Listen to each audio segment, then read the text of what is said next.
Mau mulai aja? Ya.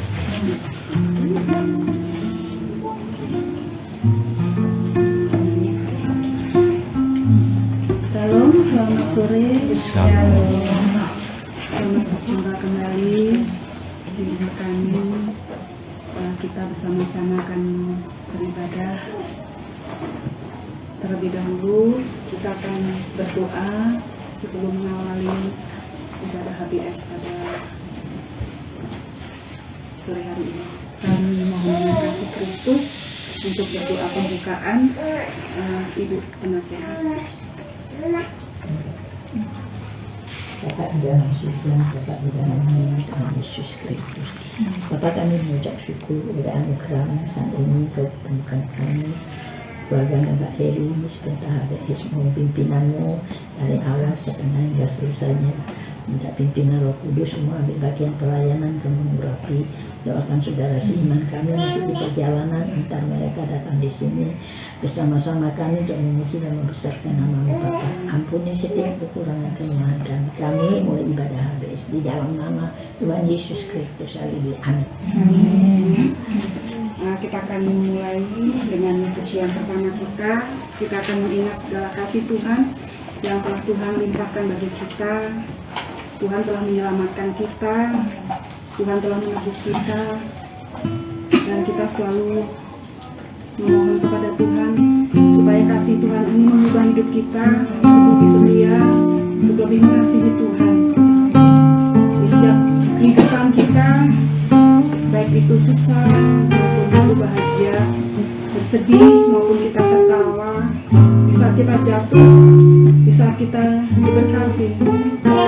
Kita mohon Tuhan selalu senantiasa menyertai setiap kehidupan kita, dan untuk kita tidak lupa untuk kesetiaan Tuhan bagi kehidupan kita.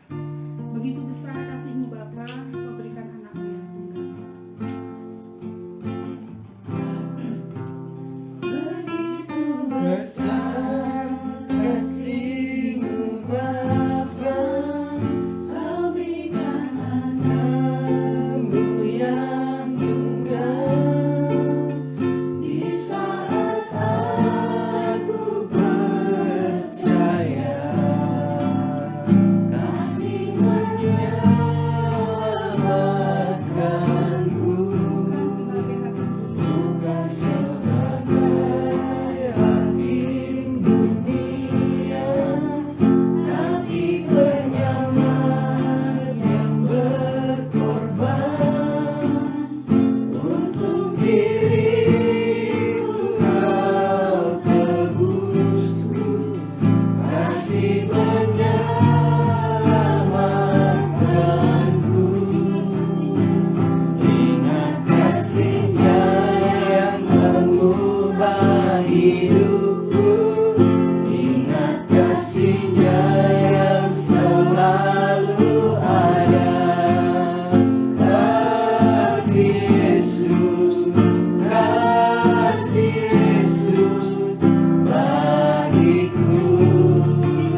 Tuhan Yesus, hati kita tenang, hati kita damai.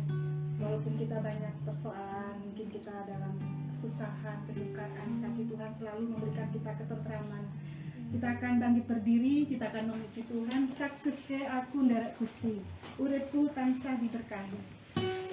Kita bersukacita pada sore hari ini ya Bapak Ibu.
Silakan duduk kembali, Bapak Ibu Saudara semua.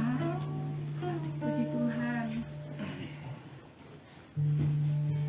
Kita bersyukur punya Tuhan Yesus di dalam kehidupan kita.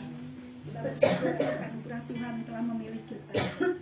Sebentar kita akan mendengar mendengarkan firman Tuhan dan akan dilanjutkan untuk sharing. Sebelum itu kita akan bersama-sama memuji nama Tuhan. Bimbinglah daku ya Tuhan di sepanjang jalan hidupku. Firman Tuhan suluh sebagai jalanku. Dengan Yesus di sisi kita, dengan Yesus membimbing kita, kita tidak akan jatuh. Amin. Bimbinglah aku ya Yesus,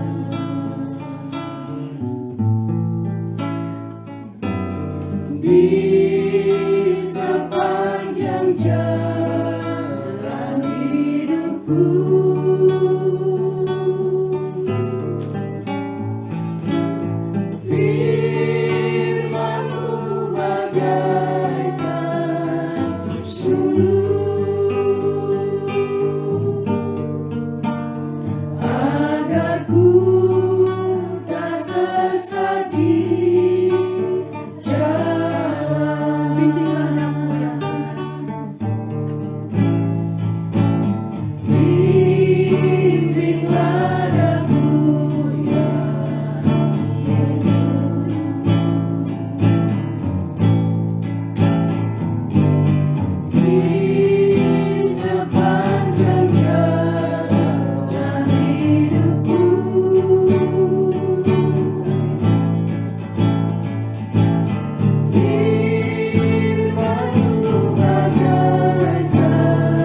mengucap syukur saat sore hari ini Tuhan.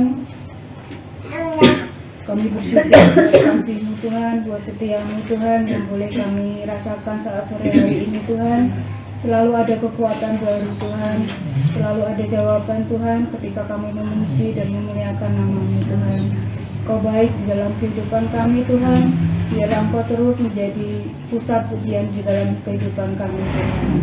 Bapak, juga sebentar kami mau mendengarkan firman-Mu, kami juga mau berbagi kesaksian hidup Tuhan.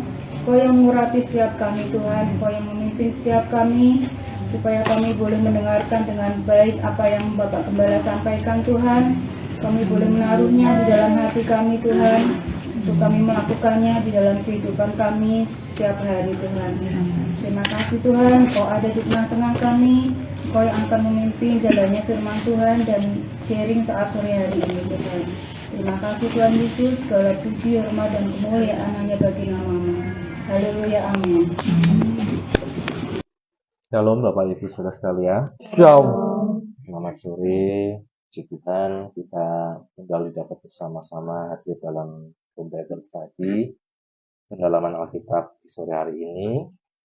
Kami ucapkan terima kasih kepada Ibu Heli yang telah menjadi kita sekalian dapat bersama-sama sharing berbagi firman Tuhan, dan kita nanti juga akan saling sharing Bapak Ibu Saudara sekalian, baik tentang topik yang kita bahas maupun juga tentang kehidupan kita sehari-hari.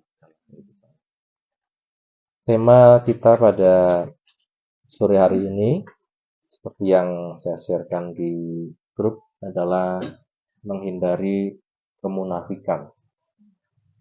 Kalau di jadwal yang sebelumnya lebih panjang ya, pertikaian karena kemunafikan. Dan kita akan melihat di sini Bapak Ibu Saudara sekalian, kalau kita buka dalam Galatia pasal yang kedua. Di waktu yang lalu kita sudah belajar tentang pelayanan mengingat orang-orang miskin dan malang ya. Dan bagaimana kita dalam kehidupan kita sebagai gereja Tuhan, bukan hanya pelayanan mimbar itu yang penting, tetapi juga pelayanan yang berhubungan dengan sosial, kehidupan sehari-hari, pelayanan yang nyata dalam masyarakat, dan lain sebagainya. Kita akan melanjutkan pembacaan kita di Galatia pasal 2, ayat yang ke-11 sampai ayat yang ke-14.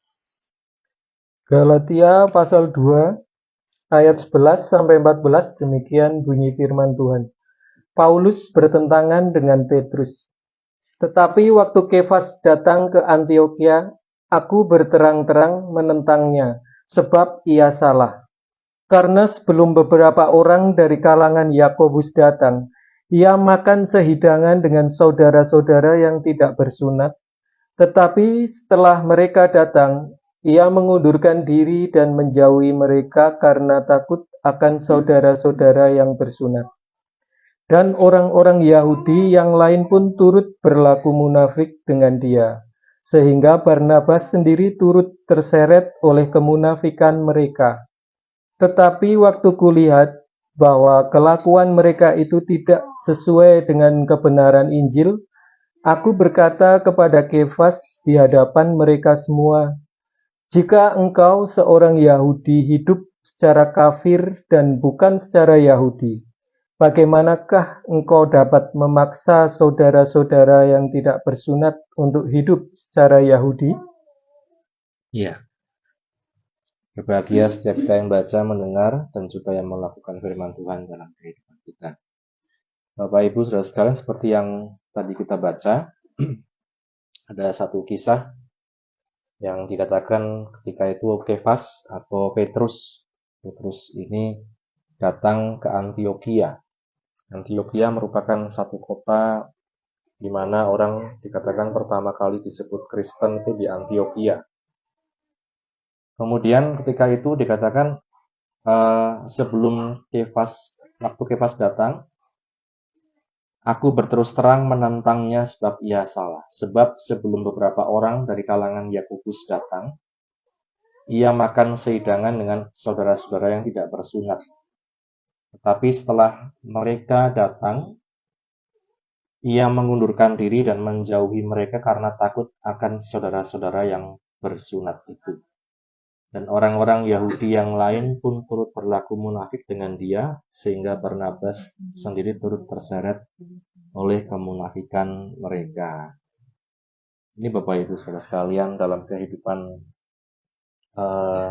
jemaat di waktu itu setidaknya terbagi dua.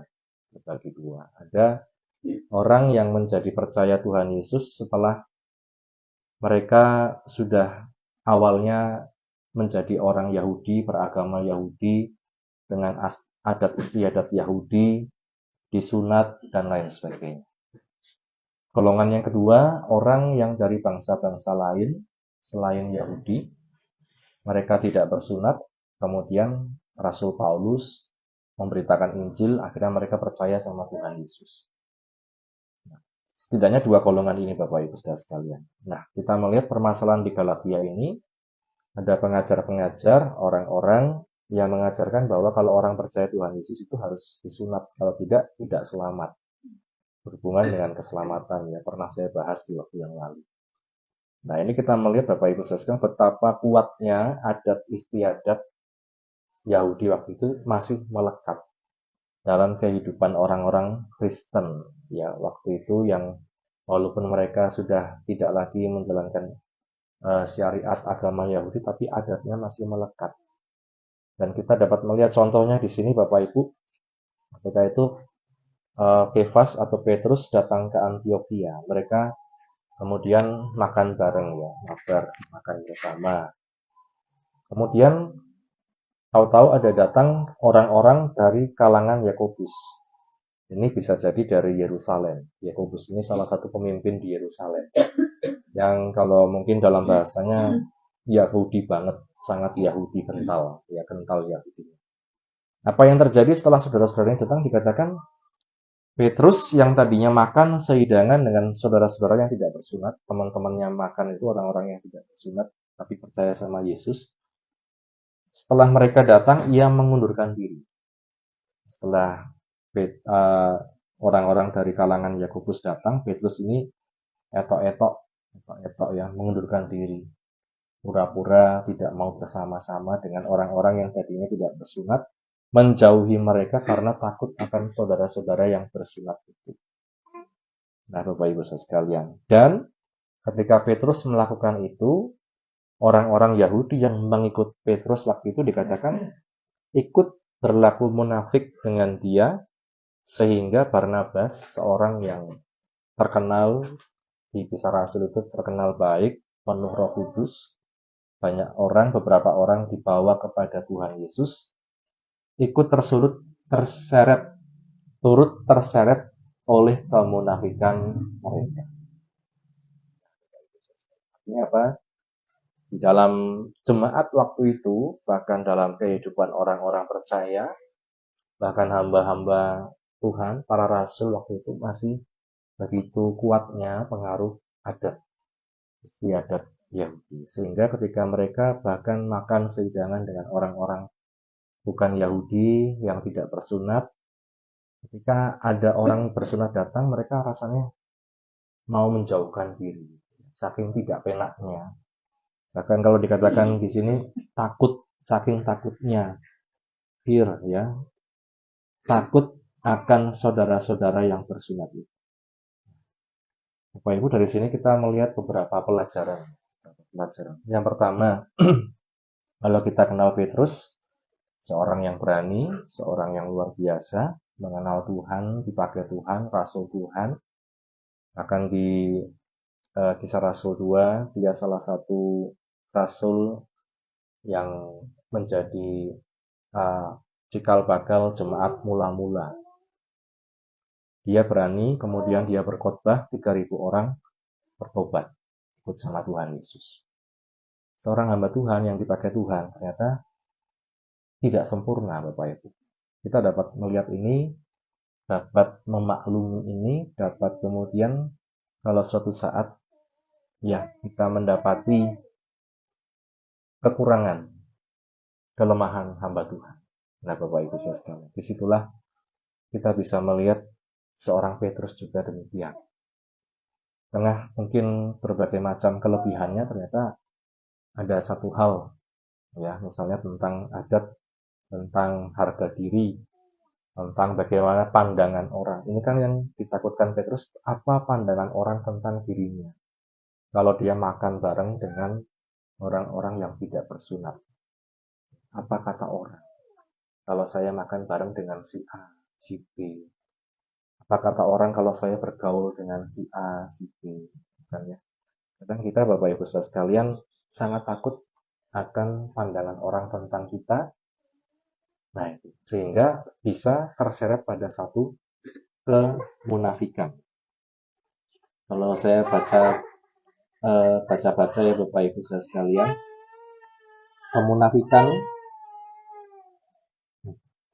kemunafikan munafik ini berasal dari kata Arab, ya, dari kata Arab, munafik, yang berarti orang yang berpura-pura atau berbohong. Dalam konteks sosial, kemunafikan dapat diartikan perilaku yang tidak jujur dan tidak transparan. Ya. Jadi Bapak Ibu sekalian, munafik ini dikatakan orang yang berpura-pura atau yang berbohong. Contoh misalnya, beberapa contoh kemunafikan: berbohong tentang identitas atau niatnya untuk mencapai tujuan pribadi. Ya, ini seringkali mungkin dalam dunia kerja juga bisa terjadi berbohong yang seperti ini, Bapak Ibu Saudara sekalian. Misalnya kalau dalam tim sepak bola Bapak Ibu, kalau di kelompok usia, pertandingan kelompok usia kan biasanya ada yang junior, senior, dan lain sebagainya. Kadang kalau di negara-negara tertentu ada yang berbohong. Umurnya 21, ngakunya 17 misalnya. Itu supaya bisa ikut Piala Dunia, misalnya kualifikasi usia 17 tahun. Itu sudah berbohong. Kemudian mungkin dalam dunia kerja, Bapak Ibu, ini yang sangat rentan gitu. Kalau orang nawari kita barang, seringkali yang ditonjolkan itu yang baik-baik. Apalagi mungkin kalau pegawai asuransi misalnya, ayo ikut asuransi, nanti dapat untung sekian, tapi tidak diketahui resikonya, tidak ditonjolkan resikonya, dan lain sebagainya. Nah, Bapak Ibu, kemudian berpura-pura. Yang kedua, orang yang berpura-pura menjadi orang yang baik atau dermawan untuk memperoleh keuntungan pribadi. Kalau kita melihat kebanyakan ya di dunia politik ya segala macam, kadang kita kampanye bilang A, kita sudah tidak bilang B. Mungkin sekarang juga lagi banyak orang yang menyesal ya, karena pilihannya. Makanya kita melihat yang tadinya dipikirnya akan semakin nyaman, untung, wah ternyata ada banyak kebijakan yang mungkin kok tidak sesuai dengan harapan dan lain sebagainya, Bapak Ibu Saudara sekalian. Nah, itu kalau dalam bahasa sederhana bisa dikatakan sebagai kemunafikan. Nah, kemudian yang ketiga, mengkhianati kepercayaan. Orang yang mengkhianati kepercayaan orang lain dengan melakukan tindakan yang tidak jujur atau tidak transparan. Nah, ini kalau kita sudah diberi kepercayaan misalnya, mari kita lakukan dengan baik, dengan jujur, bukan dengan tidak baik dan tidak bertanggung jawab. Ya. Inilah contoh-contoh kemunafikan, Bapak Ibu Saudara. Kalau kita hubungkan dengan Petrus tadi, kalau kita bayangkan misalnya perasaan orang-orang yang tadinya makan bersama dengan Petrus, ya, orang-orang tidak bersunat, yang tadinya tidak percaya Yesus, yang mungkin tadinya menyembah Allah asing lah gitu ya, Allah asing, kemudian bertobat, ikut Tuhan Yesus. Kemudian ada Petrus. Ini Petrus kalau saya bayangkan ibarat seperti kalau kita di gereja Pantai Kosta, pimpinan pusat ya. Ada kunjungan dari pusat, pimpinan pusat datang ke Wonosobo untuk meninjau. Oh, ternyata jemaat Wonosobo seperti ini. Kemudian itulah yang dialami oleh orang-orang di sana. Dia menganggap Petrus ini sebagai tokoh yang luar biasa, tokoh yang dihormati, rasul yang sangat dekat dengan Tuhan, pemimpin Nih, tahu-tahu ketika orang-orang lain datang yang dari Yerusalem, dia mengundurkan diri. Nah, pasti sangat kecewa ya Bapak Ibu sekalian. Yang tadinya tidak percaya Yesus, kalau sudah percaya, malah ada contoh Petrus ini malah jadi mungkin kecewa, mungkin bisa bertanya-tanya, ini orang Kristen kok seperti ini. Nah, jadi ada dari sisi Petrus kita melihat kelemahannya, yang kedua dari sisi orang yang makan dengan Petrus, kita melihat bagaimana dalam mengikut Tuhan ternyata bisa kecewa juga melihat tingkah laku orang lain. Kita bisa kecewa melihat tingkah laku orang lain yang sama-sama Kristen. Seringnya karena bukan hal lain Bapak Ibu, karena mungkin kepercayaannya dikhianati. Mungkin tidak berbicara sesuai dengan yang dikatakan, dijanjikan. Mungkin ya berbagai macam. Itulah kita melihat memang bahwa dalam kehidupan kita sebagai orang percaya, kita bisa mengalami hal-hal ini bukan sekedar dari orang luar yang tidak percaya sama Tuhan Yesus, tapi justru dari orang dalam sendiri. Dari sinilah kita belajar kalau dalam kehidupan kita akar dari kemunafikan itu apa sih Bapak? Kalau kita renungkan, kenapa orang bisa berpura-pura, kenapa orang bisa berbohong?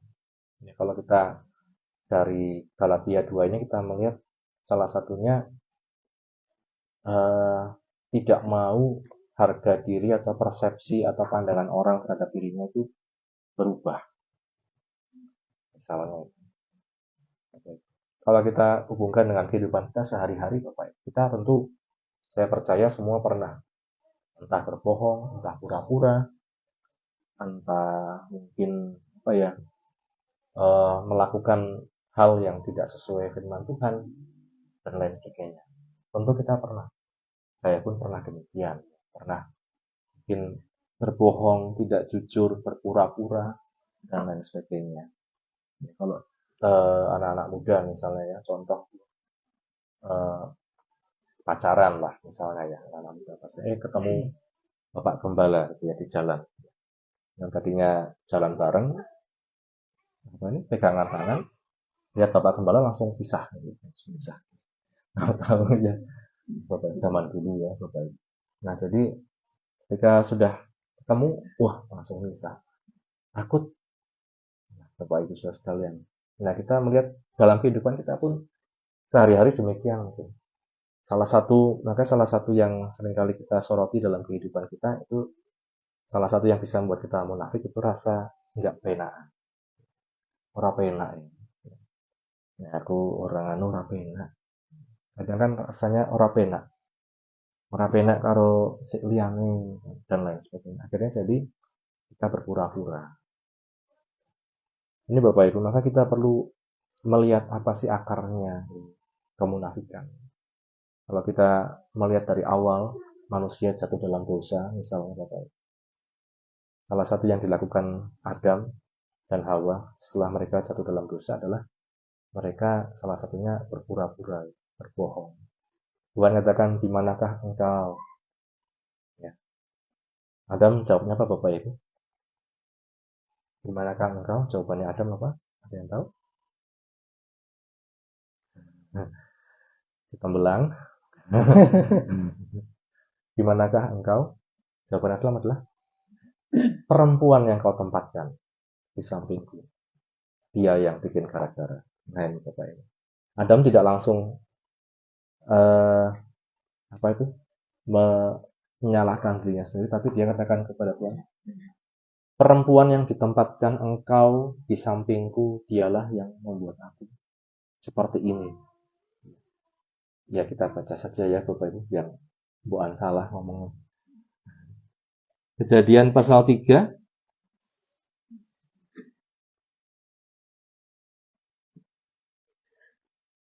Kejadian pasal 3. Oh iya, kurang satu ya. Kejadian pasal 3 ayat yang ke-9. Kejadian pasal 3 ayat 9, demikian bunyi firman Tuhan. Tetapi Tuhan Allah memanggil manusia itu dan berfirman kepadanya, di manakah engkau? 10. Ia menjawab, ketika aku mendengar bahwa engkau ada dalam taman ini, aku menjadi takut karena aku telanjang. Sebab itu aku bersembunyi. 11. Firman-Nya, siapakah yang memberitahukan kepadamu bahwa engkau telanjang?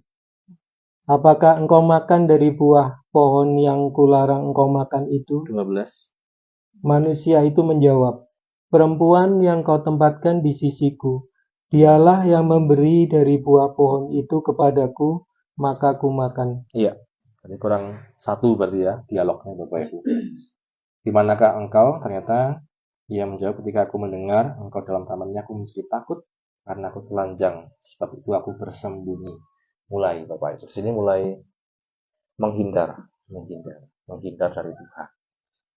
Menghindar dari Tuhan. Kemudian yang kedua, Tuhan katakan, siapa yang beritahukan kepadamu bahwa engkau telanjang? Apakah engkau makan dari buah pohon yang kularang engkau makan itu? Manusia menjawab, perempuan yang kau tempatkan di sisi. Bapak Ibu Saudara sekalian, sini para ibu-ibu ya, para perempuan nanti kalau sudah di surga rame-rame menyerang Adam ya Bapak Ibu. Nyalahi perempuan. Jadi ini ya Adam Bapak Ibu sekalian. Maka kita melihat di sini perempuan yang kau tempatkan. Sekarang kalau sudah berpura-pura, menghindar, kemudian sukanya apa Bapak Ibu sekalian? Menyalahkan orang lain. Duh aku sing salah. Kowe sing salah, kowe sing keliru. Ya. Nah, ini Bapak Ibu. Kita melihat kemudian disinilah cikal bakal bagaimana manusia itu kalau secara teologis kita melihat menjadi takut, menjadi tidak mau dekat sama Tuhan, menjadi mudah berbohong, menjadi berpura-pura. Salah satu cikal bakalnya ya ketika mereka jatuh dalam dosa. Nah, Bapak Ibu Saudara, di sini kita melihat bagaimana satu akar yang terus kemudian menyebar, menjalar, kalau dikatakan Roma, menjalar sampai sekarang.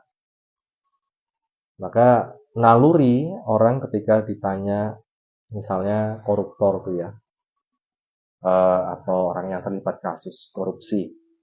Kalau kita lihat seringkali kan ada live streaming persidangan ya. Seringkali apakah Bapak mengetahui bahwa ya saya lupa gitu. Saya lupa. Nah, kalau sudah saya lupa itu tidak bisa lagi ditanya Bapak Ibu. Saya lupa atau saya tidak tahu. Itu paling aman jawabannya. Nah, disinilah kita melihat naluri orang untuk mempertahankan harga dirinya. Naluri orang untuk mempertahankan bagaimana orang tidak melihat dia itu sebagai orang yang lemah, orang yang bersalah, dan lain sebagainya. Ini kita melihat bagaimana demikian juga dalam kehidupan orang percaya ada satu yang kuat, yaitu naluri itu. Meskipun sudah di dalam Tuhan Yesus, sudah jadi pemimpin, sudah jadi hamba Tuhan, Bapak Ibu, sebenarnya Petrus tidak kebal dari itu. Tidak kebal. Meskipun di sisi lain kita melihat banyak kelebihannya. Orang kalau dibawa kepada Petrus, orang sakit sembuh. Dorcas ketika mati, didoakan Petrus, hidup lagi. Itu kelebihan-kelebihan. Tapi di antara sekian banyak kelebihan, Bapak Ibu, kadang kita diizinkan Tuhan melihat kelemahan pemimpin kita, hamba Tuhan, siapapun. Di saat mungkin nanti Bapak Ibu akan lihat juga kelemahannya Pak Yes misalnya seperti apa. Oh, ternyata orangnya gini, ternyata orangnya kayak gini. Nah, dan lain sebagainya Bapak Ibu dan sekalian. Artinya tidak ada orang yang kebal dari hal-hal seperti ini. Bagaimana kita melihat ini Bapak Ibu? Maka kita perlu dalam hidup ini jangan merasa sebagai orang yang paling kuat lah misalnya. Siapa yang merasa dirinya kuat, hati-hatilah supaya ia jangan jadi firman Tuhan seperti itu.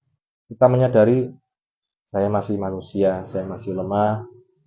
Kemudian bagaimana dalam hidup ini saya berusaha berjalan tiap hari bersama dengan Tuhan. Yang pertama, kalau kita melihat bagaimana kita menghindari, mengatasi, mengurangi, dan lain sebagainya ya bahasanya, yaitu membangun kepercayaan. Tentu ini Bapak Ibu saudara sekalian, membangun kepercayaan itu tidak mudah. Membangun kepercayaan. Ada istilah dalam bahasa Jawa mungkin ya. Orang bahasa Indonesia kurang lebih seperti ini. Orang itu yang dipegang omongan. Orang itu yang dipegang omongan. Kita pun dalam hidup kita, apakah omongan kita, misalnya bagaimana kita membangun kepercayaan, sebenarnya sederhana. Yang dipegang omongan. Bagaimana kita berkata A, tentu ya kita lakukan A. Bagaimana kita berkata B, yang kita lakukan B. Saya belajar dari hal-hal kecil ya. Pertama dari anak-anak kecil. Misalnya Bapak Ibu, saya banyak berinteraksi dengan anak-anak kecil, mereka latihan musik misalnya. Bagaimana yang saya katakan jangan sampai itu tidak sesuai. Yang saya lakukan tidak sesuai dengan omongan saya. Misalnya tentang do, re, mi, fa, sol. Do, re, mi, fa, sol. Jempol buat do, telunjuk buat re, jari tengah buat mi, jari manis buat fa, jari kelingking buat sol. Ini untuk dasar aja ya. Kemudian mungkin mereka melihat ketika saya main, loh kok beda Pak? Jadi bisa berbeda seperti itu Bapak. Tapi bagaimana ketika kita belajar dari dasar, kita memberi contoh yaitu jempol ya buat do, telunjuk buat re, jari tengah buat mi, jari manis buat fa, jari kelingking buat sol. Bapak Ibu bisa coba sendiri-sendiri. Nah, itu untuk kita belajar dari awal. Artinya apa sebenarnya? Kita belajar untuk memperhatikan dan menghargai Bapak Ibu. Kalau sudah diberikan satu bagian masing-masing, porsi masing-masing. Jempol itu ya bagiannya di sini, jangan pindah-pindah. Karena kadang kalau anak kecil tuh gampang sekali pindah-pindah. Paling gampang tuh do, re, mi, fa, sol, la, si, do, telunjuk semua. Langsung dibetulkan, salah. Dimekarke lagi jarinya. Ya. Kemudian mulai pindah-pindah lagi Bapak Ibu. Dimekarke lagi jarinya. Menghargai bagian masing-masing, menghargai hak dan kewajiban masing-masing. Nah itu ya, kalau bahasa beratnya seperti itu. Nah kita membangun kepercayaan dari hal-hal yang kecil seperti itu, dari omongan kita. Nah kita melihat Bapak Ibu Saudara sekalian, maka disinilah Petrus dalam apa yang dia kerjakan, apa yang dia lakukan, tentu memberi satu kesan yang tidak baik. Tapi kita melihat juga seorang Paulus. Nah, Paulus ini kalau bahasanya mungkin ora tedeng aling-aling itu apa ya bahasanya ya? Terus terang belak-belakan ya. Ora tedeng aling-aling. Ayat yang ke-14 dari Galatia 2 ayat 14. Galatia pasal 2 ayat 14 demikian bunyi firman Tuhan. Tetapi waktu kulihat bahwa kelakuan mereka itu tidak sesuai dengan kebenaran Injil, aku berkata kepada Kefas di hadapan mereka semua, jika engkau seorang Yahudi, hidup secara kafir dan bukan secara Yahudi, bagaimanakah engkau dapat memaksa saudara-saudara yang tidak bersunat untuk hidup secara Yahudi? Ya, sini nggak main-main ya Paulus. Bukan menegurnya itu gimana ya, santai gitu ya. Dia langsung di hadapan Petrus. Dikatakan, jika engkau, Petrus, seorang Yahudi, tapi hidup secara kafir dalam arti tidak selalu dia mengikuti semua adat orang Yahudi setelah dia percaya Yesus. Dan bukan secara Yahudi. Bagaimanakah engkau dapat memaksa saudara-saudara yang tidak bersunat tadi untuk hidup secara Yahudi? Dari kejadian di meja makan itu Paulus dapat menarik satu akar kesimpulan. Apa yang dilakukan Petrus ini hubungannya sama apa Bapak Ibu? Sama pemahaman dia, kehidupannya, anugerah Tuhan. Apakah dia sudah mengerti anugerah Tuhan? Kenapa dia yang seorang Yahudi tapi hidup tidak sepenuhnya seperti orang Yahudi, dalam tanda kutip, memaksa saudara-saudara yang tidak bersunat untuk hidup secara Yahudi. Artinya dalam tanda kutip secara tidak langsung memaksa orang-orang itu untuk bersunat seperti orang-orang dari kalangan Yakobus. Nah, ini Bapak Ibu Saudara sekalian. Menarik di sini kita melihat bagaimana ternyata hamba Tuhan A sama hamba Tuhan B itu bisa saling berbeda pendapat. Tidak selalu kemudian kalau kita pikir hamba Tuhan A sama hamba Tuhan B kemudian langsung A semua, B semua. Tidak. Ada kalanya mereka berbeda pendapat bahkan sangat tajam. Karena prinsip. Pemahaman prinsip, bukan karena hal yang lain. Jadi kalau ada hamba Tuhan kemudian bertengkar tapi bukan karena prinsip ya, karena jabatan atau karena itu dipertanyakan ya. Tapi kalau karena prinsip firman Tuhan, sama-sama pegang firman Tuhan tentang ini. Nah, itu bisa menjadi sesuatu yang kita lihat seperti Petrus dan Paulus ini. Apakah kemudian mereka berpisah? Tentu tidak. Mereka masih satu tim. Itu yang namanya dinamika dalam pelayanan. Dinamika dalam pelayanan. Dalam satu pelayanan Bapak Ibu kita bisa juga berbeda pendapat. Tapi apakah pendapat kita itu punya satu pijakan yang kuat untuk kita berpendapat? Apakah ketika kita berpendapat punya satu pijakan yang kuat, kenapa kita berpendapat seperti itu? Nah, jangan sampai kita hanya asal bicara tentang sesuatu. Ada orang yang mungkin membolehkan ini, membolehkan itu. Nah, kita apakah punya pijakan yang kuat? Misalnya saya berikan contoh, dilema orang Batak, Bapak Ibu sekalian, dilema orang Batak itu tentang ini, makan makanan yang berdarah. Golongan HKBP dan lain sebagainya boleh makan berdarah. Golongan Pantai Kosta, orang Batak, sangat tidak boleh makan berdarah. Dua-duanya punya dasar. Orang Pantai Kosta dasarnya kisah Rasul 15. Ya. Bagaimana dikatakan waktu itu ada konvensi pertemuan para rasul, kemudian apa yang dikatakan oleh firman Tuhan kita baca saja ya Pak. Daripada saya salah. Kisah Rasul 15. Kisah Rasul pasal 15 ayat yang ke-28. Kisah para Rasul pasal 15 ayat 28. Demikian bunyi firman Tuhan. Sebab adalah keputusan Roh Kudus dan keputusan kami, supaya kepada kamu jangan ditanggungkan lebih banyak beban daripada yang perlu ini. Kamu harus menjauhkan diri dari makanan yang dipersembahkan kepada berhala, dari darah, dari daging binatang yang mati dicekik, dan dari percabulan. Jikalau kamu memelihara diri dari hal-hal ini, kamu berbuat baik. Sekianlah, selamat. Ya. Ini pesan kepada orang-orang bukan Yahudi, Bapak Ibu, yang mereka dari bangsa lain kemudian percaya Yesus. Mereka kan bertanya, kalau gitu saya harus disunat, kalau gitu saya harus melakukan apa nih biar saya selamat ya. Kemudian rasul-rasul itu sidang, Bapak Ibu, sidang di Yerusalem, bersidang, kemudian akhirnya memutuskan, ya mereka tidak harus bersunat. Yang penting mereka percaya pada Tuhan Yesus oleh anugerah selamat. Tetapi dikatakan apa? Ada 3 hal atau beberapa hal yang dijauhkan. Jauhkan dirimu dari apa? Makanan yang dipersembahkan pada berhala, dari darah, dari daging binatang yang mati dicekik, dan dari percabulan. 4 hal. Karena dari zaman dulu sampai sekarang dikatakan itu semua dilarang. Ya, ini pijakannya orang Pentakosta. Kenapa seperti itu? Nah, Bapak Ibu, kalau pijakannya orang lain, ya aliran lain, mereka salah satunya ya ini di Matius pasal 15. Matius pasal 15 ayat 11.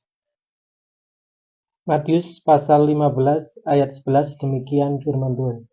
Dengar dan camkanlah, bukan yang masuk ke dalam mulut yang menajiskan orang, melainkan yang keluar dari mulut, itulah yang menajiskan orang.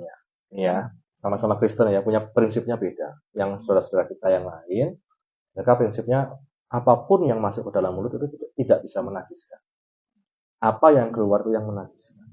Buh darah, binatang mati dicekik, mau hewan apapun, tidak ada yang bisa menajiskan kalau masuk. Yang keluar itulah yang menajiskan. Nah, maka di sini kemudian kan bisa beda pendapat.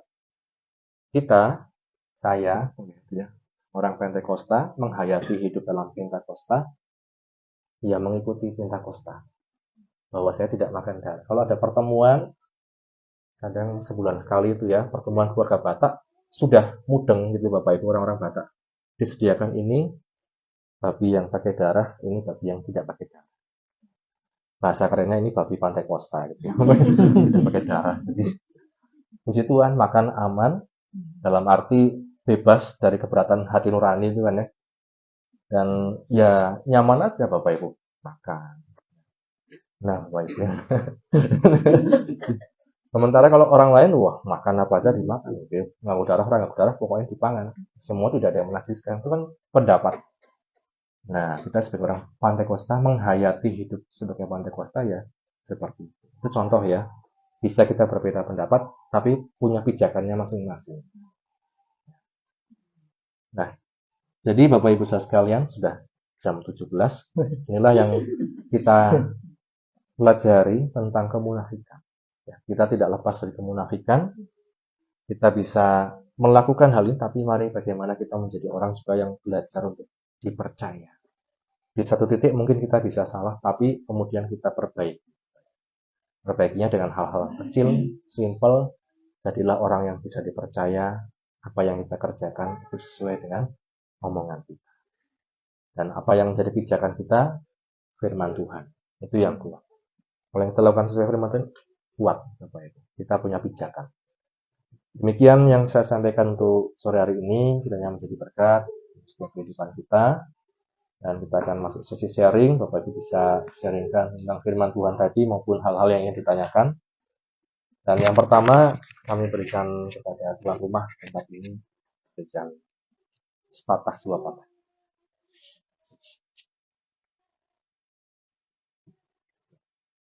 Shalom, selamat sore Bapak Ibu semua. Shalom. Puji Tuhan. Kita bersyukur kepada Tuhan Yesus yang baik. Yang pada saat sore hari ini kita semua boleh dipertemukan di rumah kami, di Sumberan ini. Oleh anugerahnya kita semua boleh sehat, kita boleh berkumpul, kita boleh beribadah HBS pada sore hari ini. Terima kasih kedatangannya, rawuhnya untuk Ibu Penasehat, Bapak Ibu Gembala, juga untuk semua saudara-saudaraku yang terkasih di dalam Tuhan Yesus. Kiranya Tuhan memberkati pujian tadi, juga untuk firman yang barusan Bapak Gembala sampaikan kepada kita, untuk pijakan kita dalam menjalani kehidupan kita hari demi hari, tentang juga untuk kita kemunafikan, dan bagaimana kita harus berkata-kata, kita harus bersikap di dalam kehidupan kita. Saya mengucapkan syukur pada kesempatan sore hari ini. Sebenarnya ini HBS permintaan anak kami Yoel di rumah ini. Mah, coba diadakan di rumah Sumberan Ambil. Ya dah besok saya tanya sama Ibu Gembala. Ternyata Maret kedua dan ketiga yang kosong. Ketiga, keempat, kelima yang kosong. Saya ambil yang sekarang. Terima kasih doanya untuk Ibu Penasehat, Bapak Ibu Gembala, juga untuk semua saudaraku terkasih, selalu mendoakan kami, selalu mendoakan anak-anak kami, Alvin yang ada di Jakarta, Yoel yang ada di Bandung, di Purwakarta, dan sekarang 1 minggu sekali dia istirahat, boleh libur dia di Bandung. Semua karena kebaikan Tuhan, anak kami semua baik-baik dan sehat-sehat di sana. Puji Tuhan pekerjaan lancar, semua karena kebaikan Tuhan dan atas doa-doa Bapak Ibu Saudara semua. Untuk tadi sharingnya firman Tuhan, begini Bapak Gembala. Tentang kemunafikan. Sebenarnya saya juga kadang berbohong. Saya munafik kadang perkenalan saya kan kadang bertemu dengan laki-laki. kayak gitu. Apalagi saya di partai sekarang yang 5 tahun saya tekuni, saya bersama di partai, itu hampir 75% laki-laki semua. Nah, kadang perkenalan saya itu mereka nanya, suami kerja di mana Mbak? Nah, sebenarnya saya serba salah karena pernah suatu saat saya bilang suami saya sudah meninggal, akhirnya dia coba-coba WA. Dan saya merasa nggak nyaman. Ya itu yang tadi saya nggak penak kalau saya saya tolak, saya nggak penak. Akhirnya saya putuskan kalau di partai, saya juga bilang, ada kok suami saya. Saya kadang gini, tapi sampai rumah Tuhan, maafkan saya berbohong. Ya yang jelas saya punya suami memang Tuhan Yesus, saya gitu aja. Saya di rumah seperti itu, Pak Gembala. Terus dia bilang, sebenarnya salah nggak sih saya berbicara seperti itu? Cuman mungkin saya cari amannya saja gitu. Jadi biar untuk menghindari hal-hal yang, ya namanya saya masih daging, takutnya terbawa arus atau terpengaruh atau apapun, saya ingin memagari gitu loh. Dengan saya bersikap seperti itu. Seperti itu Pak Gembala. Mungkin saya minta dimohon maafkan tentang yang tentang itu. Ya. Terus ini Pak Gembala, tentang yang tadi dalam kisah para rasul, kan kita harus menjauhkan diri dari makanan yang dipersembahkan kepada berhala. Nah, ini dalam konteks persembahan kepada berhala, maaf. Apakah itu yang dimaksud saudara-saudari kita kan ada yang Hindu atau Buddha atau yang Konghucu atau Tao itu yang suka ada persembahan itu buah atau makanan atau apa. Dan kadang mereka kan diberikan kepada mungkin kita atau semua atau siapapun. Itu diperbolehkan tidak kalau yang habis buat doa-doa di kelenteng kayak gitu. Kita boleh nggak memakan dan mungkin kalau kita nggak boleh ya kita nggak enak kita terima terus diam-diam kita serahkan ke yang lain aja gitu kan bisa. Cuman kan kita punya dasar bahwa itu yang dipersembahkan itu kita nggak boleh makan memang gitu. Saya mohon penjelasannya untuk Pak Gembala. Mungkin sekian nanti apabila dilanjutkan untuk ibadah sampai selesai sharing ini dan saya minta maaf kalau penyambutan kami, saya dan kakak kami Mbak Sri kurang berkenan, mohon dimaafkan. Terima kasih. Tuhan Yesus memberkati. Ya, terima kasih. Sharingnya. Satu-satu deh ya. Yang pertama, mungkin yang tentang tadi ya, bisa tentang berpura-pura itu ya. Mungkin nanti ibu-ibu bisa menambahkan di sini. Kan ada ibu-ibu yang mungkin juga sendiri itu bagaimana cara menangkal segala serangan-serangan. Kalau kita menjawab seperti itu dengan pijakan ya suami saya Yesus gitu ya. Ya sebenarnya enggak masalah ya kalau dengan pijakannya itu loh tapi ya. Tapi di sisi lain juga kita bisa mempertimbangkan bagaimana kita suatu saat dia pasti akan tahu mungkin kalau lambat laun gitu kan. Oh, jebule wis sedo gitu kan. Terus kemudian kenapa berbohong dan lain sebagainya. Nah, itu kalau saya sih lebih ke kita berkata apa adanya mungkin sambil tapi maaf gitu misalnya kalau ada sesuatu dia mendekati atau lain sebagainya itu bisa diantisipasi. Kemudian ibu nanti bisa menambahkan ya bagaimana tips menangkalnya. Kemudian yang kedua tentang makanan yang dipersembahkan kepada berhala itu ya. Ada dua hal di sini Bapak Ibu sekalian.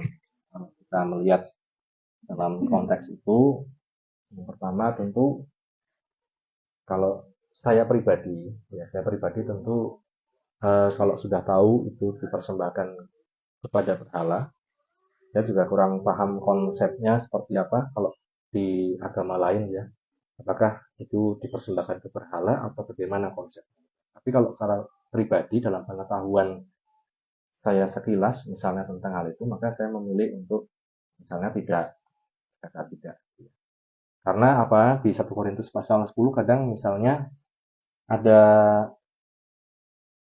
prinsip yang dikatakan Rasul Paulus, kalau yang kita lakukan itu menyebabkan syak di hati orang lain yang melihatnya, maka lebih baik kita tidak lakukan.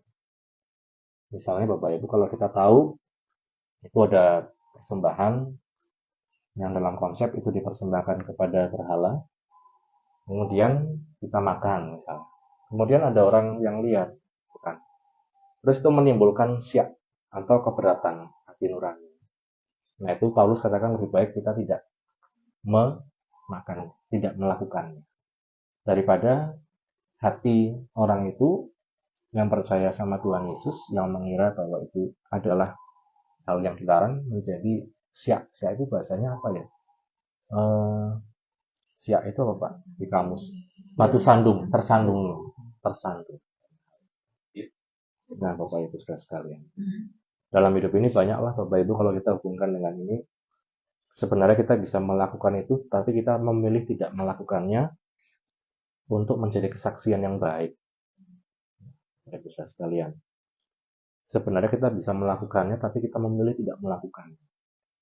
Yang kedua, kalau Paulus katakan bahwa misalnya ya 1 Korintus pasal 10 di ayat yang ke-19, 1 Korintus 10 ayat 19, apakah yang kumaksudkan dengan perkataan itu bahwa persembahan berhala adalah sesuatu atau bahwa berhala adalah sesuatu? Bukan. Apa yang kumaksudkan ialah bahwa persembahan mereka adalah persembahan kepada roh-roh jahat, bukan kepada Allah.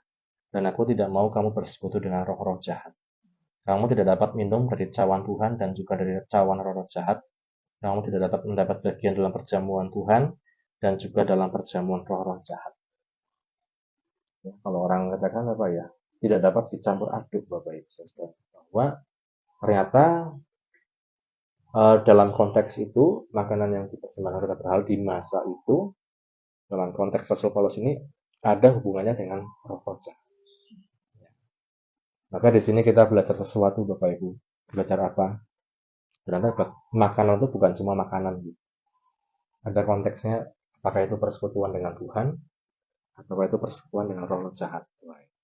Tambah berat Bapak Ibu kalau kita masukkan ke situ. Maka kalau saya katakan saya pribadi lebih baik tidak. Lebih baik tidak. Ini konteks Kristen ya Bapak Ibu. Saya katakan di sini. Karena bisa dipermasalahkan Bapak Ibu Saudara, karena kita dianggap menyerang agama lain dan lain sebagainya. Ini konteks Kristen di dalam ayat yang kita baca tadi. Jadi memilih untuk tidak. Itu sih kalau saya pribadi. Bapak Ibu. Jadi ada hubungannya dengan keberatan hati nurani orang lain. Yang kedua ada hubungannya dengan persekutuan. Persekutuan dengan Tuhan atau dengan yang demikian Bapak Ibu, silakan yang ingin menambahkan baik tentang tadi maupun tentang hal-hal lain.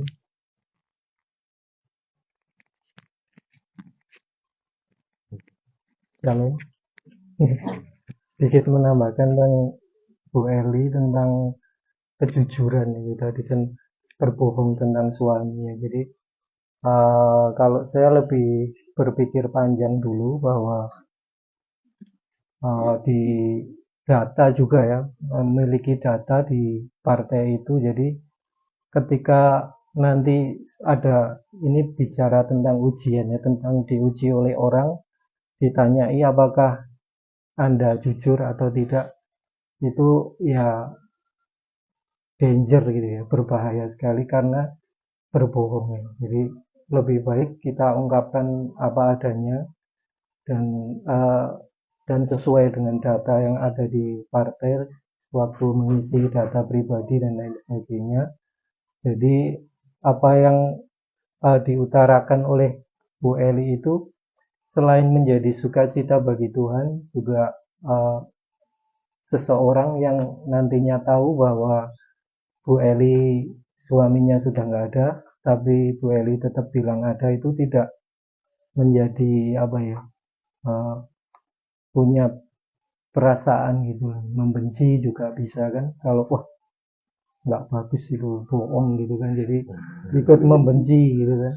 Ya jadi ya mungkin tambahan dari saya lebih baik ya berpikir lebih panjang lagi bahwa nantinya masih di partai, terus ada apa sih di partai itu, saya mendaftar apakah itu ya apakah itu menjadi sesuatu yang hanya apa ya namanya, nggak berkesan, jadi nggak dijiwai oleh Bu Eli, jadi ya bisa mengutarakan seperti itu. Tapi kalau menurut pandangan saya, kalau orang yang sudah 5 tahun bahwa menekuni itu mungkin punya perasaan atau feeling ya kalau ditanya itu, jadi bisa ya. Kebanyakan dari orang-orang yang saya temui kalau ditanya ya pada menyebutkan baik juga, jujur dan lain sebagainya, walaupun kadang ada juga yang kayak Bu Eli kadang ingin memberi yang apa namanya ya sensasi mungkin. Ya mungkin ada yang mengerti saya bicara seperti ini, ada yang enggak, dan Bu Eli setengah mengerti ya. Jadi ya puji Tuhan ya, walaupun setengah tapi satu tujuannya menyenangkan Tuhan, yaitu kejujuran. Shalom. Shalom. Terima kasih Pak Iwan untuk petuahnya. Ada Ibu Eli. Silakan Bu.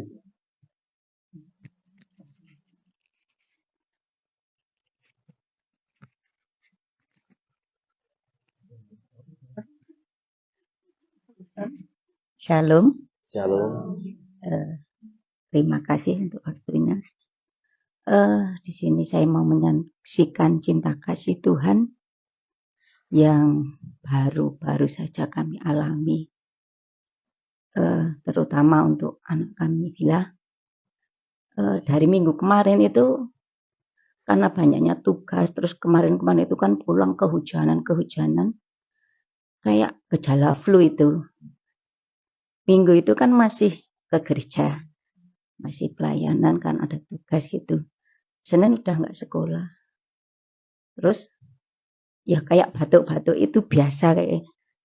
Terus kok semakin hari kok saya tak paksa, kamu harus berobat gitu. Saya nggak mau. Sorenya itu panas banget. Tak periksakan ke dokter Saban. Karena kalau bertiga kan jalan rame, ya akhirnya kan sama Mas Yowo saja.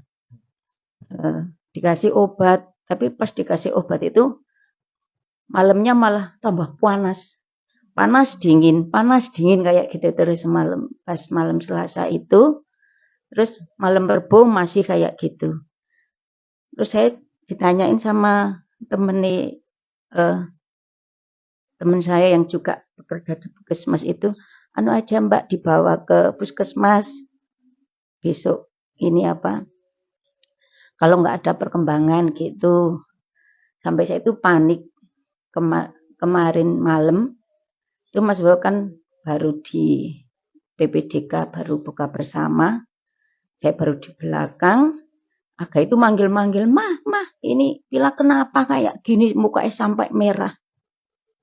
Di situ posisi wah udah panik, langsung nah kita doa saja, doa agar bentar harus ada penyembahan ini, pokoknya harus ada penyembahan, doa sebisa mungkin kita itu berdoa, sampai kita doa bertiga, kuasa Roh Kudus, doa penyembahan. Di situ saya nggak tahu, pokoknya cuma berdoa bertiga itu berdoa. Cuma iman pengharapan kami itu nggak punya apa-apa saat ini kalau harus ke rumah sakit, sedangkan BPJS saya terus terang saya nunggak. Tapi kayak gitu saya doa sama Tuhan, saya minta, saya iman kami, pengharapan kami hanya kepadamu Tuhan. Engkau tahu keadaan kami. Saya percaya oleh kuasa bilur-bilurmu saat ini juga, detik ini juga Tuhan. Kau menjamah, kau sembuhkan Bila. Puji Tuhan. Semalam itu tidur di kamar saya, terus udah mendingan. Malam panas lagi. Saya kompres terus sampai pas malam-malam itu, ini apa ya? rasa apa? Ini kompres ini. Kompres rasa apa? Waduh, pikirannya sudah nggak karu-karuan. Ya udah kalau memang sampai pagi ini, tadi ini nggak ada perkembangan, saya mau bawa ke puskesmas. Tapi udah bisa tidur. Malam itu jam berapa udah bisa tidur sampai pagi. Puji Tuhan. Udah dingin. Kemudian mau ke puskesmas, enggak lah, aku udah sembuh. Kemarin udah bisa tidur. Cuma ya itu tadi. Pas pokoknya berdoa itu dengan hanya cuma kami itu bertiga cuma pasrah kepada Tuhan. Ini Tuhan, saya pokoknya anak saya ini tolong jamah. Pokoknya saya minta cuma itu. Dan puji Tuhan, oleh kuasa bilur-bilur Tuhan Yesus, dari jam berapa ya? Kurang lebih jam 10-an lebih itulah udah bisa tidur. Bangun sebentar. Kalau bila bangun itu saya ikut bangun. Apa yang dirasa ke apa-apa, udah kamu meminta apa tak beli ke, mau makan apa tak beli ke, ibaratnya mulutnya nggak enak gini. Tapi puji Tuhan tadi malam itu setelah minum obat dia bisa tidur, istirahat, pagi itu udah mendingan. Kemudian mau enggak pokoknya sudah sembuh. Itulah kesaksian saya, iman pengharapan kami hanya kepada Tuhan, bahwasanya Tuhan itu yang menyembuhkan. Tuhan yang telah mengangkat penyakit pilek. Dan puji Tuhan sampai hari ini tadi udah nggak panas. Udah berani pegang HP lagi. Karena kemarin kalau pegang HP sebentar udah saya juga nggak tahu, pusing. Sini lihat cahaya itu dia nggak mau. Pokoknya kalau tidur ya harus pakai. Iya kayak gitu. Iya, lah tak tanyain kamu muntah enggak, tapi cuma perutnya enggak enak gini. Waduh, pikirannya saya udah batuk kayak flu tapi kok panas dingin lah itulah. Cuma kemarin ya tadi malam itu kami berdoa, kami minta sama Tuhan, pokoknya saya minta pertolongan. Puji Tuhan semalam bisa tidur dan hari ini sudah semakin membaik. Karena kemurahan Tuhan, kasih Tuhan, saya imani cuma radang biasa ataupun ya mungkin terlalu banyak kegiatan di sekolah, kehujanan terus ya, yuk masuk angin gitu. Terima kasih, Tuhan memberkati. Terima kasih. Nanti kita doakan ya Bapak Ibu, pemulihan bila semakin menjamah, menyembuhkan yang. Silakan. Shalom. Menyambung sajian. Puji Tuhan kalau saat ini saya bisa bersama-sama mengikuti HBS tempat Mbak Eli. Semoga kemurahan yang dari Tuhan. Dan menyaksikan untuk yang HBS kemarin Kamis.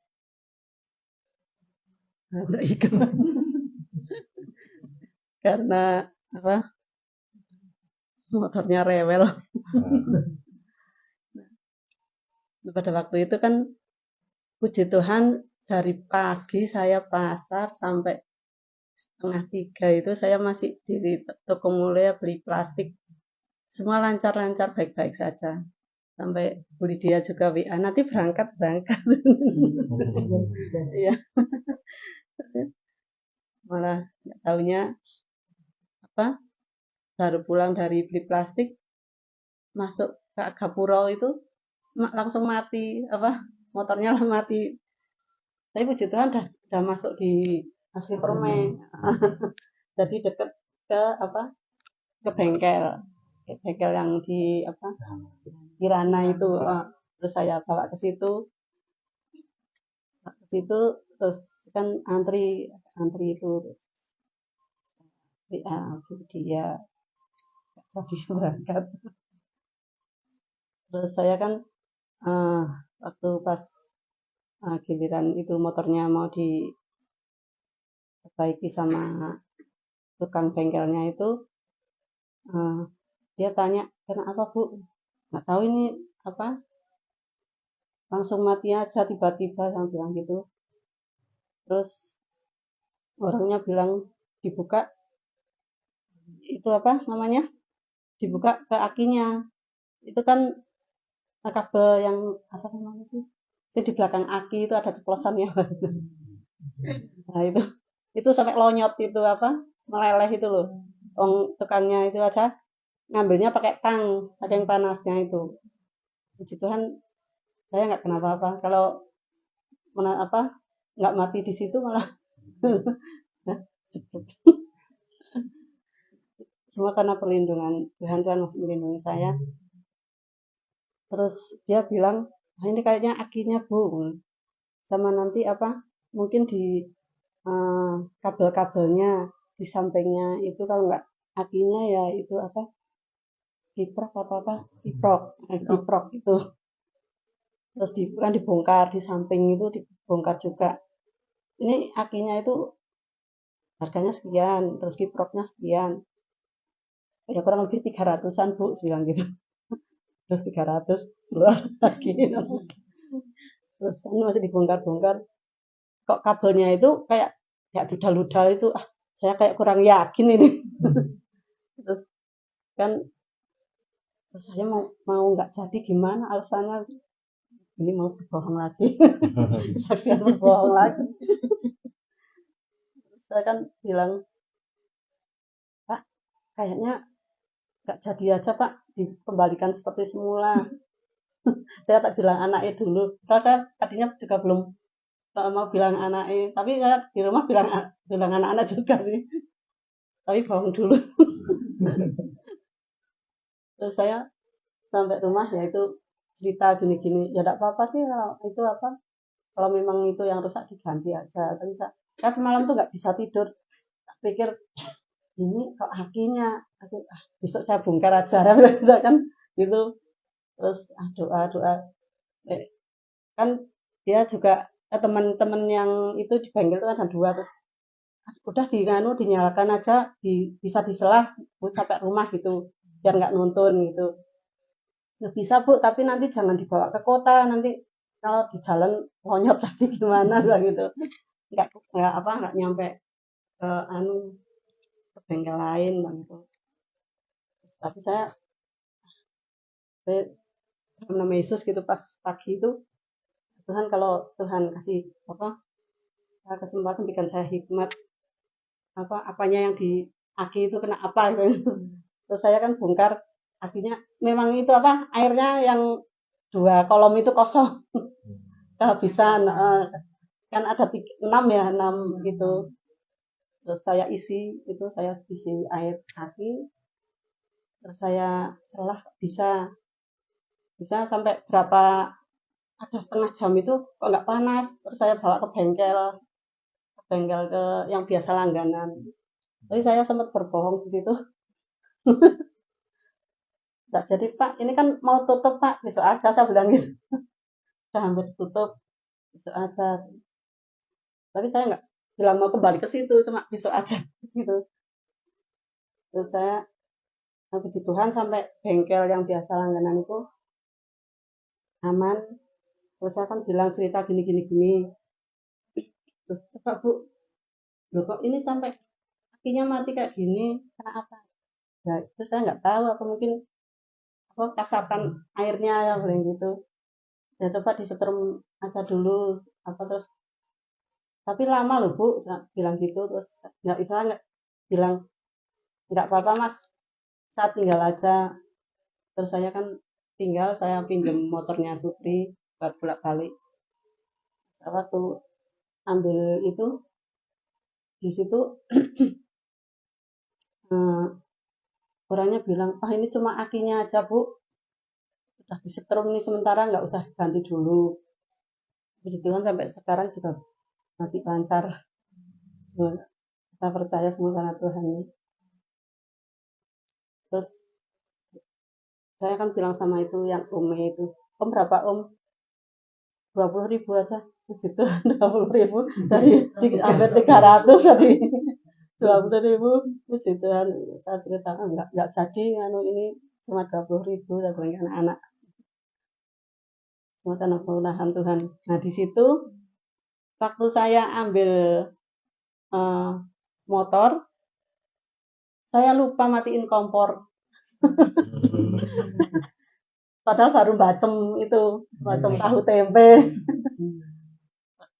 Saya itu sama Supri itu diajak pasar yang ngalor, yuk ngalor wae sisan bilang gitu.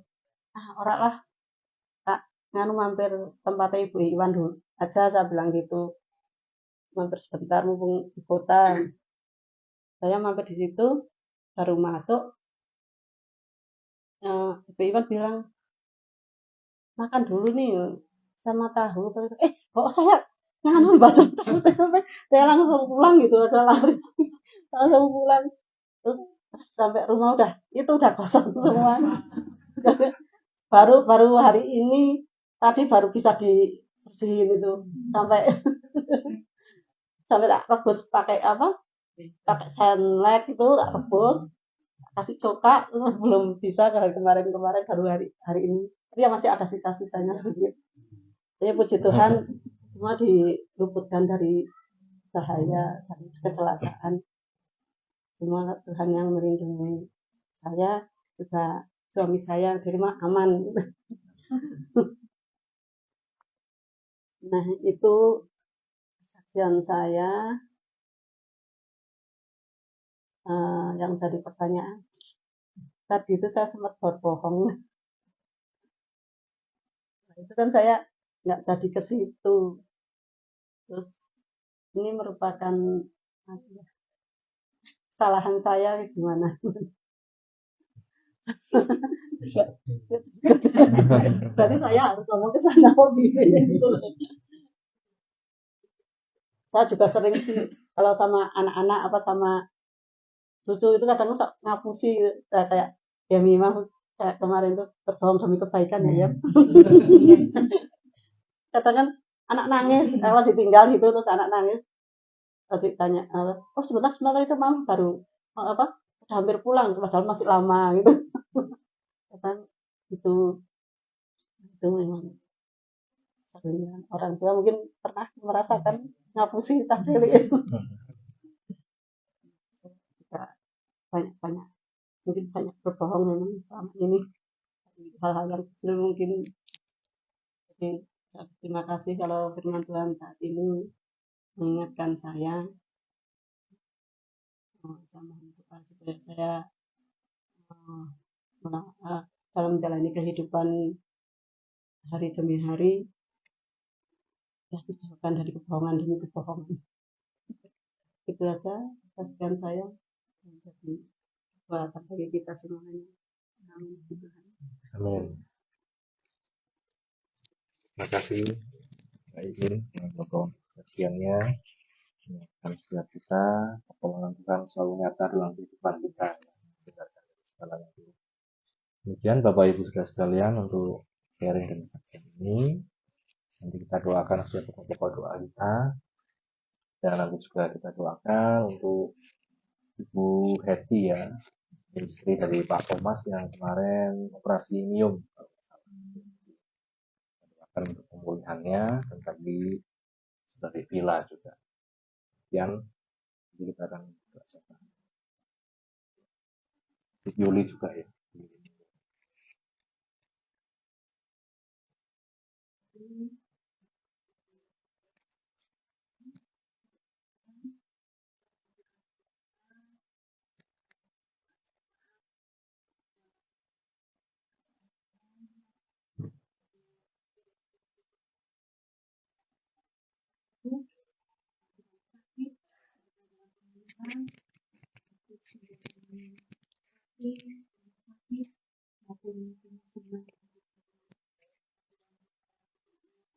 Istri dari Pak Thomas ini yang habis operasi maupun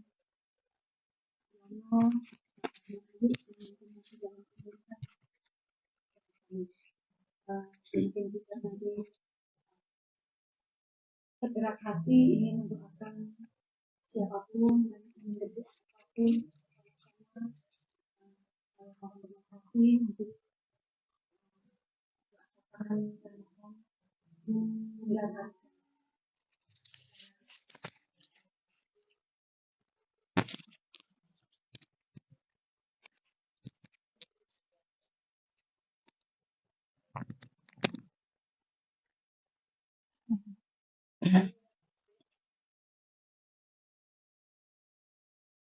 Bapa di dalam sorga, Kami mengucap syukur Tuhan buat kasih setia-Mu yang besar di dalam kehidupan kami. Kalau saat ini kami boleh melakukan ibadah HBS Tuhan, ini semuanya karena anugerah-Mu, karena rencana-Mu untuk kami semakin diperbaharui hari lepas hari. Kami mengucap syukur Tuhan, terima kasih buat firman-Mu.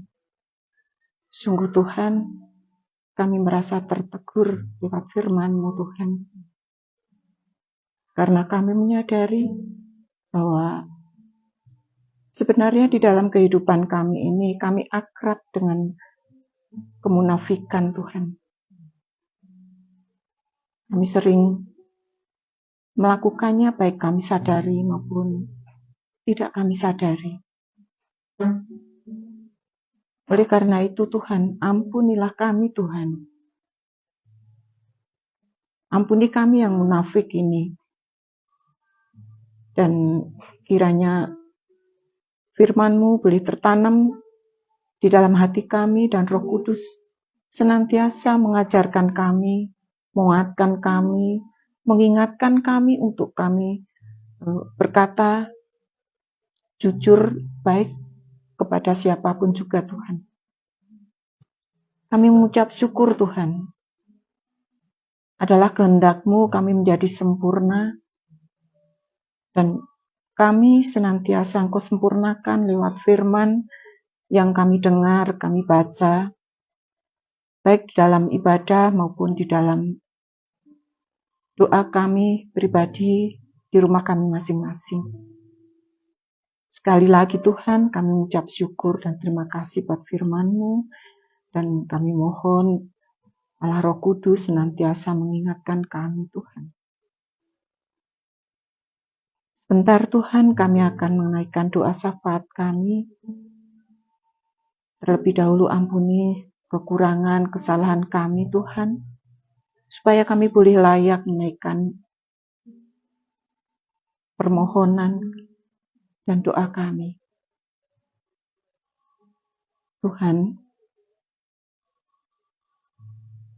di dalam gereja kami Tuhan, kami mempunyai banyak program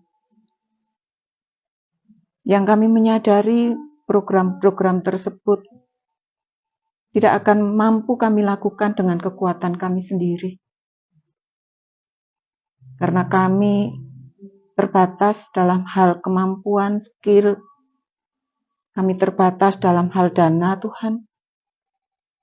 Oleh karena itu, setiap program yang sudah kami rencanakan, kami bawa ke hadapan hadirat-Mu Tuhan. Kami mohon pertolongan-Mu. Kiranya Tuhan membukakan jalan supaya setiap program dapat kami lakukan dengan kekuatan yang dari Engkau. Tuhan mencukupkan setiap anggaran, setiap dana yang dibutuhkan Tuhan. Supaya kami boleh menyukseskan, melaksanakan, melakukan dengan baik. Terima kasih Tuhan, terima kasih. Kami juga saat ini berdoa untuk saudara-saudara kami Tuhan, yang dalam kelemahan tubuh, dalam sakit penyakit Tuhan, Mbak Yuli di Tunggoro Tuhan. Kiranya Tuhan yang memberikan kekuatan, memberikan damai sejahtera, sekalipun sakit yang dia rasakan, tetapi dia boleh merasakan aman, nyaman bersama Engkau Tuhan. Damai sejahtera yang hanya dari Engkau, dan kiranya Tuhan juga berikan kekuatan, kesabaran pada keluarga yang merawat, menyertai, mendampingi Tuhan. Tuhan juga kiranya mencukupkan segala dana yang dibutuhkan di dalam pengobatan Mbak Yuli. Demikian juga Tuhan buat saudara-saudara kami yang lain, Pak Yono, Bu Monding, Ibu Aicun, Pak Andoko, kiranya Tuhan memberikan kekuatan. Tidak ada yang mustahil bagi orang yang percaya, karena kami memiliki Engkau Allah yang ajaib. Lewat bilur-bilur-Mu Tuhan, saudara-saudara kami telah disembuhkan. Demikian juga Tuhan buat Pila, kiranya Tuhan semakin menyempurnakan kesehatannya Tuhan. Kami hanya bersandar kepadamu Tuhan. Dan juga untuk Ibu Thomas yang baru saja menjalani operasi miom Tuhan. Kami juga berharap hanya Engkau yang menjamah menyembuhkan Tuhan. Kiranya Tuhan menyempurnakan kesehatan setiap saudara-saudara kami yang saat ini sedang dalam kelemahan tubuh, sakit penyakit Tuhan. Kiranya Tuhan juga memberikan kekuatan, kesehatan kepada keluarga yang merawat, mendampingi Tuhan, menyertai dalam setiap pengobatan. Dokter dan tenaga medis, kiranya Tuhan juga berkati lewat mereka. Tuhan boleh berkarya, menunjukkan kuasa Tuhan untuk menyembuhkan saudara-saudara kami. Terima kasih Tuhan. Kami berdoa juga buat negara dan bangsa kami, dari pusat sampai ke daerah di tempat kami masing-masing Tuhan. Kiranya Tuhan berikan mereka hati yang takut akan Tuhan. Berikan mereka akal budi bijaksana dan boleh melakukan tugas dan kewajibannya memimpin kami, memimpin bangsa ini Tuhan, dengan adil dan bijaksana Tuhan. Sandang, pangan, perumahan, pendidikan Tuhan, boleh kami nikmati di seluruh pelosok negeri ini. Tidak ada bangsa atau masyarakat yang tanpa menikmati apa yang bangsa ini miliki Tuhan. Kiranya Tuhan membuka mata hati setiap pemimpin kami untuk melihat penderitaan, kekurangan, keterbelakangan saudara-saudara kami yang mungkin saat ini mengalaminya Tuhan. Terima kasih Tuhan, terima kasih. Kami juga berdoa buat saudara-saudara kami yang saat ini tengah mengalami bencana alam Tuhan atau pasca bencana alam, banjir, tanah longsor Tuhan yang terjadi di mana-mana, puting beliung Tuhan yang terjadi juga baru-baru ini di Wonosobo. Kiranya Tuhan berikan kekuatan, kesabaran kepada setiap korban, dan Tuhan menguatkan mereka Tuhan. Demikian juga untuk saudara-saudara kami, Mbak Rini dan seluruh keluarganya di Bekasi yang menghadapi pasca banjir. Kami tahu Tuhan betapa beratnya menghadapi pasca banjir Tuhan. Kami hanya menyerahkan kepadamu saja Tuhan. Kiranya Tuhan memberikan kekuatan, kesehatan, damai sejahtera, dan Tuhan membukakan jalan bagi setiap pergumulan yang tengah dihadapinya Tuhan. Kiranya Tuhan menolong dalam setiap dana dan setiap apa yang mereka butuhkan Tuhan. Terima kasih Tuhan, terima kasih. Kami juga berdoa Tuhan buat ibadah di gereja kami Tuhan. Kami menyerahkan seluruhnya di dalam tangan-Mu, baik ibadah hari Minggu, ibadah remaja, ibadah sekolah Minggu Tuhan, dan ibadah yang lainnya. Tuhan memberkati setiap pelayan-pelayan-Mu yang melayani, biarlah mereka melayani dengan kekuatan yang dari Engkau Tuhan, bukan dengan kekuatan mereka sendiri, bukan dengan kekuatan dan gagah mereka untuk tujuan pribadi, tetapi hanya untuk kemuliaan nama-Mu saja Tuhan. Berkati setiap warga jemaat yang datang beribadah di gereja kami Tuhan. Mereka datang dengan membawa setiap pergumulan mereka Tuhan. Kiranya Tuhan yang menolong, Tuhan memberkati, Tuhan membuka jalan bagi setiap pergumulan dan permasalahan yang dihadapi oleh kami jemaat-Mu di gereja kami. Terima kasih Tuhan, kami menyerahkan seluruh kehidupan kami ini. Kami menyadari tanpa Engkau Tuhan, kami tak akan mampu melakukan apapun juga. Mungkin kami mampu melakukan, tetapi kami akan tersesat Tuhan, dan akhirnya kami akan binasa. Tapi meskipun kami dalam kekurangan, dalam permasalahan, dalam sakit penyakit, tetapi kami percaya kami memiliki Engkau Tuhan, kami memiliki kekuatan baru. Setiap hari rahmat-Mu selalu baru bagi kami. Jalan keluar pasti Engkau sediakan, karena Engkau adalah jalan dan kebenaran dan hidup. Terima kasih Tuhan. Kami menyerahkan seluruh kehidupan kami ini hanya di dalam tangan-Mu. Dan kami juga berdoa Tuhan buat Bapak Gembala kami, Ibu Penasehat, Ibu Gembala Mesia.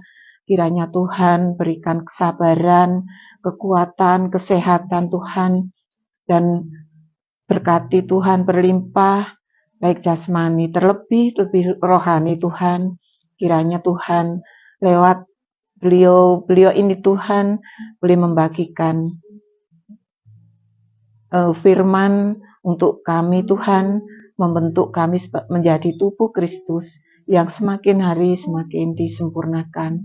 Demikian juga Pak Elman di Salatiga dan keluarga Tuhan, Tuhan berkati pekerjaan dan pelayanannya. Terima kasih Tuhan untuk Mbak Elis, keluarga di rumah ini Tuhan, kiranya Tuhan berkati berlimpah setiap permasalahan yang Mbak Eli dan keluarga hadapi, kiranya Tuhan saja yang menjadi jalan, yang menjadi kekuatan, dan yang menjadi jawaban. Terima kasih Tuhan, terima kasih. Kami alaskan doa kami ini Tuhan, kami menyadari kami, dan hanya di dalam nama Tuhan Yesus mempelai pria surga kami. Haleluya. Amin. Tuhan memberkati engkau dan melindungi engkau. Tuhan menyinari engkau dengan wajah-Nya dan memberi engkau kasih karunia. Tuhan menghadapkan wajah-Nya kepadamu dan memberi engkau damai sejahtera. Doa ini kami naikkan di dalam nama Tuhan Yesus Kristus. Haleluya, haleluya.